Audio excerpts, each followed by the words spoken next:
السلام علیکم۔ قربانی کے جانور کو تکلیف دینا کیسا؟ اس ویڈیو میں قربانی کے مسائل، قربانی کے جانوروں کے مسائل آپ کو بیان کیے جائیں گے۔ سوال: بعض بچوں کو قربانی کے جانور کو گھمانے کا بہت شوق ہوتا ہے اور وہ اسے بھگاتے بھی ہیں اور اس کی رسی کو کھینچتے رہتے ہیں، جس سے جانور کو تکلیف ہوتی ہے۔ کچھ بچے جانور کے کان بھی مروڑ رہے ہوتے ہیں۔ کیا ان کا ایسا کرنا درست ہے؟ جواب: بچوں کی عید گویا بقرہ عید اس سے پہلے ہوتی ہے۔ کچھ بچے عید کے دن رو رہے ہوتے ہیں کہ ان سے ایک بغیر چابی کے چلنے والا کھلونا جدا ہو جاتا ہے۔ اگر کوئی بچہ جانور کے ساتھ کھیلتا ہے تو اس میں کوئی حرج نہیں، لیکن جانور کو تکلیف دینا اور اس کے کان مروڑنے کی اجازت کسی کو بھی نہیں ہے، چاہے وہ بڑا آدمی ہو یا کوئی چھوٹا بچہ۔ بالفرض اگر کوئی جانور کو چلا رہا ہے اور جانور چلتے چلتے رک جاتا ہے اور جانور کو چلانے والا زور سے اس کی رسی کھینچ کر اسے چلانے کی کوشش کرتا ہے، تو اس صورت میں اسے خود بھی سوچنا چاہیے کہ میرے ایسا کرنے سے جانور کو تکلیف پہنچ رہی ہے۔ یوں بھی ہوتا ہے کہ بسا اوقات بچے بڑے جانور کو لے کر سڑک پر گھمانے نکل آتے ہیں اور اچانک کوئی گاڑی آ جاتی ہے اور وہ ہارن بجاتی ہے، جس کی وجہ سے جانور بدک جاتا ہے اور بچہ بھی گھبرا کر جانور کی رسی چھوڑ دیتا ہے، تو جانور گاڑی سے ٹکرا جاتا ہوگا اور گاڑی پر ڈنٹ پڑتا ہوگا۔ پھر ایسا جانور قابو کرنا مشکل ہو جاتا ہے، حتیٰ کہ پہلوان کے بس کی بات بھی نہیں رہتی اور نقصان الگ ہوتا ہے۔ ٹریفک والے روڈ پر تو جانور لے کر جانا ہی نہیں چاہتے کہ جانور بدک سکتا ہے، مزید یہ کہ کسی گاڑی کو ٹکر مار کر الٹ بھی سکتا ہے۔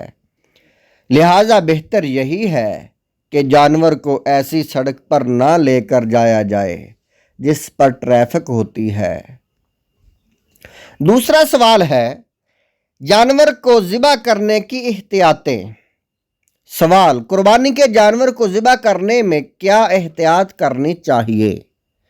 جواب: بعض لوگ اپنے قربانی کے جانور کو روڈ پر ذبح کرتے ہیں اور کچھ لوگ اپنے محلہ کی گلی میں ذبح کرتے ہیں۔ بہرحال جانور ذبح کرنے کے لیے کوئی متبادل طریقہ اختیار کرنا چاہیے جس سے لوگوں تک کو تکلیف کا سامنا نہ کرنا پڑے اور نہ ہی کسی کے کپڑے ناپاک ہوں۔ اگر کوئی شخص جانور کسی کے گھر کے پاس ذبح کرتا ہے اور خون گھر کی دیوار پر لگ جاتا ہے تو اس صورت میں مالک مکان کی حق تلفی کہلائے گا۔ مالک مکان کی حق تلفی کہلائے گی۔